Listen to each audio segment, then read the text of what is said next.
Jadi di dalam kitab Ihya Ulumuddin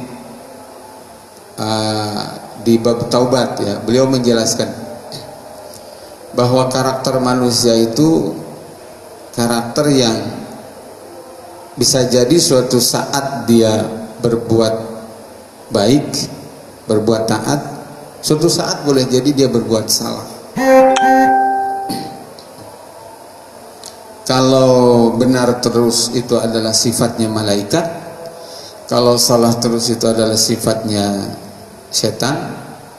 Kata Al-Imam Al-Ghazali, ini tidak lepas dari dulu ya, tanah yang Allah Subhanahu wa taala buatkan untuk menjadi bahan penciptaan Nabi Adam alaihissalam itu terdiri dari model tanah yang bermacam-macam. Ya, ada tanah yang baik, ada tanah yang buruk.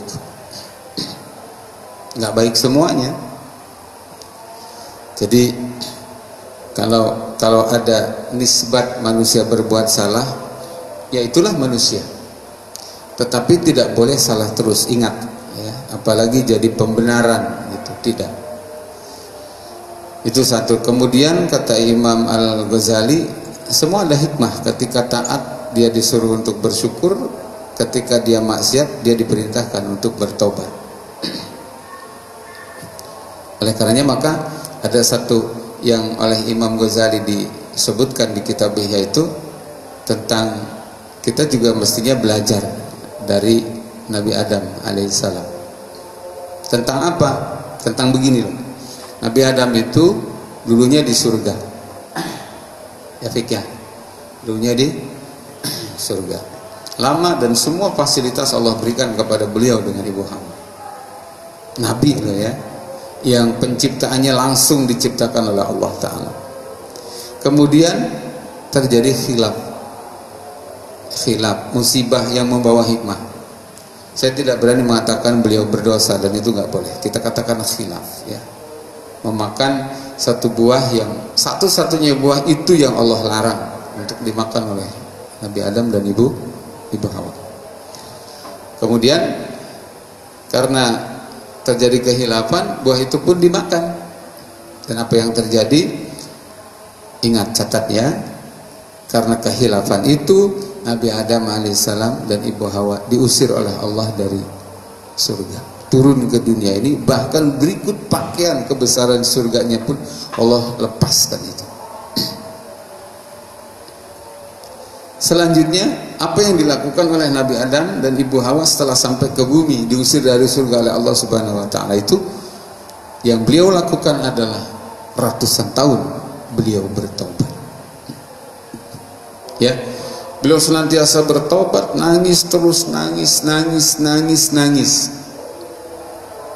Sampai banyak riwayat menyebutkan saking menyesalnya perbuatan Nabi Adam itu, ya. Beliau nangis sampai kehabisan air mata dan kemudian keluar darah dari matanya. Saking apa? Saking sungguh-sungguhnya dalam bertobat. Nah, ini pelajaran buat kita,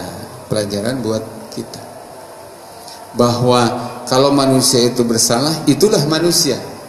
Tetapi yang namanya manusia itu, mestinya manusia itu kalau bersalah ya bertobat, sebagaimana dicontohkan oleh Nabi Adam. Jangan sudah berbuat salah, berbuat dosa, satu diiringi dengan perbuatan salah, dosa yang lainnya. Nah, itu iblis namanya. Jadi oleh karenanya maka nyambung dengan apa yang disampaikan di kitab Al-Hikam ini, orang-orang yang al-arif billah, mengenal Allah, mentauhidkan Allah, ketika terjadi perbuatan yang menyimpang dari agama, tentunya juga tidak direncana, tidak disengaja, apalagi dijadikan justifikasi pembenaran, tidak ya, tergelincir namanya juga, maka mereka akan kembali kepada Allah, rujuk ilallah dengan taubat-taubatan nasuha. Begitu yang dicontohkan oleh Nabi Adam. Terus hikmah yang kedua begini juga, nah, ya, fikri. Ini yang nemanin saya, para sahabat sekalian. Di Al-Husna ini ada fikri. Makanya saya panggil ya. Nabi saja, Nabi ketika berbuat khilaf satu, karena adilnya Allah perbuatan khilaf Allah hukum. Bagaimana dengan kita? Ini bahan introspeksi, bahan renungan buat kita agar jangan sampai jadi orang yang menganggap kecil dosa, sengaja membuat dosa, ya, betah dalam perbuatan dosa, apalagi bercita-cita untuk mewariskan dosa, namanya investasi dosa, ya, dosa warisan, ngeri sekali. Itu Nabi lah ya, kekhilapan yang tidak seberapa dan hanya terjadi sekali Allah hukum. Bagaimana dengan kita yang bukan siapa-siapa? Pelajaran itu buat kita.